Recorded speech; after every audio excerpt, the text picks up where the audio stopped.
సిరిసిల్ల జిల్లా head quarter అయినటువంటి సిరిసిల్ల పట్టణం. ఈ పట్టణానికి మణిహారం లాంటి సుందరమైన కాలనీ శ్రీనగర్ కాలనీ. ఇటు శ్రీనగర్ కాలనీ ఇంత తొందరగా అభివృద్ధి చెందుతున్నటువంటి ఈ సుందరమైన శ్రీనగర్ కాలనీని గత పాలకుల నిర్లక్ష్యం, వాళ్ళ వైఖరిని వలన ఈరోజు ప్రతి గడపకు ప్రతి గల్లీలో నీటి దుస్థితి. ఎవరింట్లోకి వెళ్ళాలన్నా కానీ మోకాళ్ళ మట్టి నీటిని దాటుకుంటా పోయే పరిస్థితి. ఇటువంటి ఈ దుస్థితికి కారణమైనటువంటి గత పాలకులు, అలాగే ఇప్పుడు ఈ వచ్చి 2 సంవత్సరాలు అవుతున్నటువంటి ఈ పాలకులు కూడా ఏమి చేయలేని పరిస్థితి.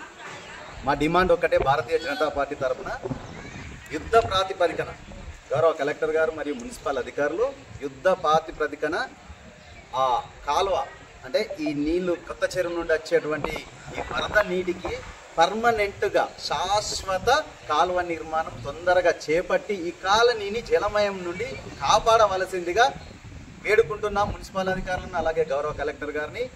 ఈ పరిస్థితి వచ్చే సంవత్సరం ఉండకూడదని, ఈ కాలనీ వాసుల అవస్థలు, ఈ బాధలు తీరాలని, వాటి వెంబడ ఇది నిర్మాణం శాశ్వత నిర్మాణం అయ్యేంత వరకు భారతీయ జనతా పార్టీ కొట్లాడుతుందని తెలియజేసుకుంటూ భారత్ మాతాకి జై.